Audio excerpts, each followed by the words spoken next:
just as we held the South African regime responsible for those massacres, the Jacob Zuma ANC government is responsible for what's gone on with the death of these mine workers, the massacre of these mine workers in the last few days.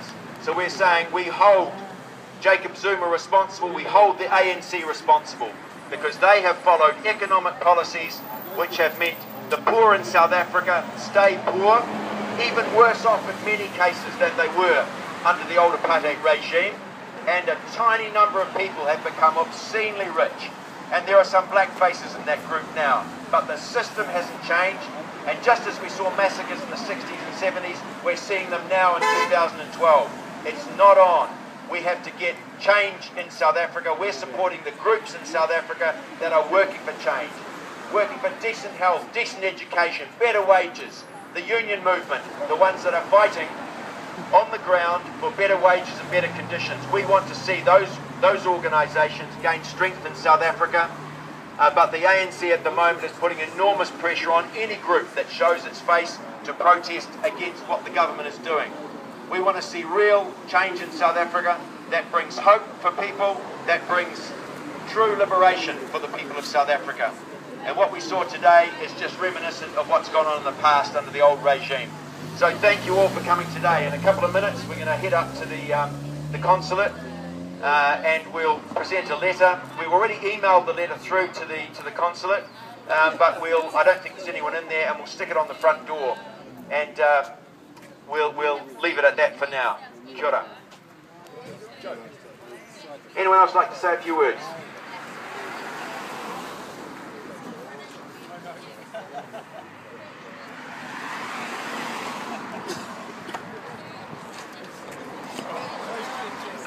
So the latest number that we've heard this morning is that there's over 48 workers dead, right? And there's probably more to come, because the police, the ANC's police, the state police of South Africa, used live machine gun rounds on workers that they'd already corralled.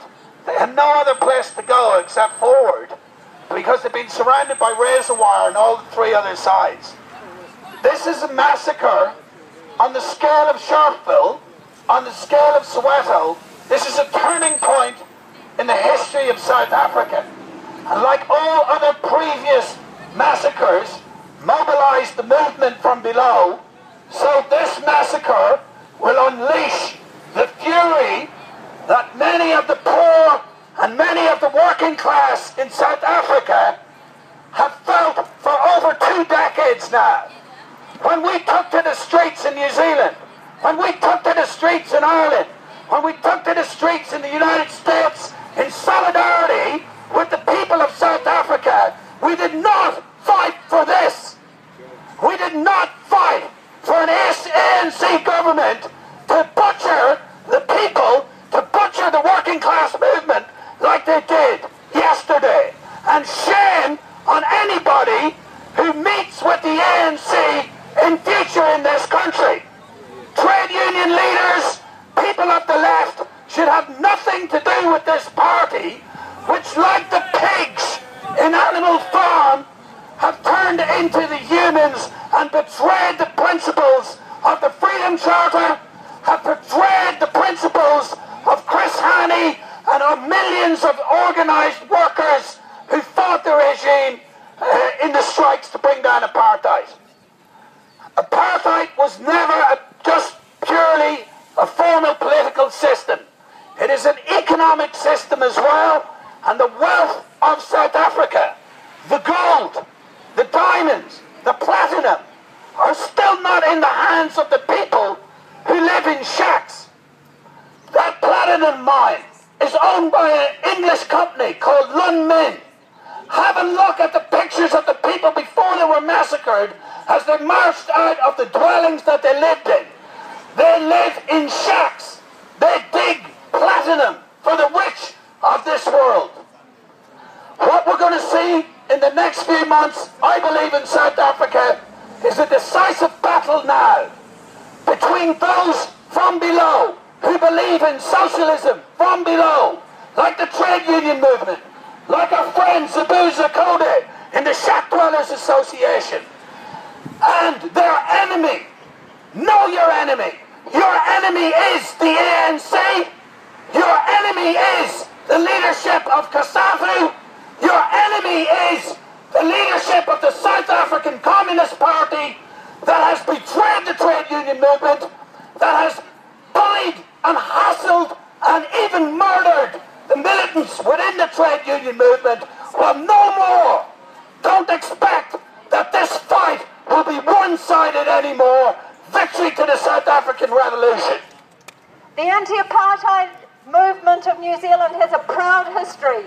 We stood alongside the people of South Africa to throw that picket line around South Africa so that injustice and exploitation could not be continued. The people of the world who opposed apartheid and stood alongside our brothers and sisters there did not do that for the big multinationals to profit from the hard work and resources of that country. The terrible bloodbath that we have seen in South Africa in the last day or so is something that we saw in Soweto, in Sharpsville, and those were the despicable acts that we were opposed to.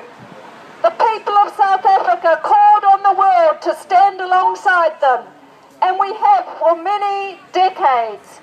Today, I think it's really important that we reiterate the stand that we are opposed not just to the act that has happened, but the reasons for it. The reason for this massacre is because big corporations want to make profits. The rich and powerful of the world will never share the wealth.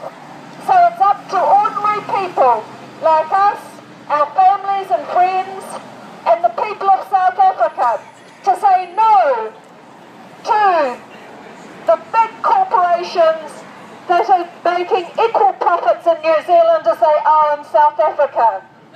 So today we stand alongside those people who in South Africa, whether they be shack dwellers, whether they be workers who are trying to get a decent wage.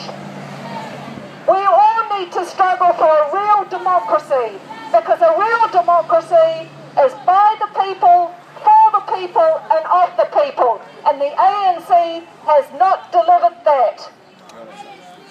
Listen, this is an open letter to South African President Jacob Zuma. Kia ora, President Zuma. Many New Zealanders who demonstrated so strongly against the apartheid system in the 1970s and 1980s have watched with growing alarm at the direction the ANC leadership has taken South Africa since the first democratic election in 1994. The events of the last week, culminating in the massacre of 34 striking mine workers with dozens injured, is the inevitable outcome of the ANC choice to follow free market economic policies which wherever and whenever they've been employed in human history, they've always transferred wealth from the poor to the rich and stripped hope from the majority. Under the ANC, we've seen South Africa change seamlessly from race-based apartheid to economic apartheid. We didn't protest here just to see a few black faces at the top table in South Africa. We didn't turn out in our tens of thousands to face battens and barbed wire, so the likes of former anti-apartheid leaders such as Cyril Ramaphosa, Tokyo Sexwali and Julius Malema could become obscenely rich off the backs of South Africa's workers. 34, or in fact 48 of whom were riddled with police bullets 2 days ago. The appalling scenes played out on our TV screens are reminiscent of the darkest days of apartheid, such as the Sharpeville massacre of 1960 and the murder of black school children in Soweto in 1976. Just as we held the apartheid regime responsible for those massacres, we now hold the ANC government responsible for the massacre of striking mine workers. You and your government, President Zuma, have blood on their hands. This year is the 100th anniversary of the formation of the ANC. It should be a time of pride and celebration for all the people of South Africa. But the betrayal of the struggle by the ANC leadership leaves most of us cold. As a spokesperson for Abahlali Bazam Jondolo, which is struggling for decent housing against violence and intimidation, said last month, All is slowly sinking as the new government is making sure that we remember the heroes of the struggle, but not what the struggle was for. At this time of deep sadness for those injured and their families, and anger at the ineptitude, self-service and corruption running to the core of your government, we stand once more with the poor and the oppressed people of South Africa and their struggle for freedom, hope and dignity. Kia ora koutou.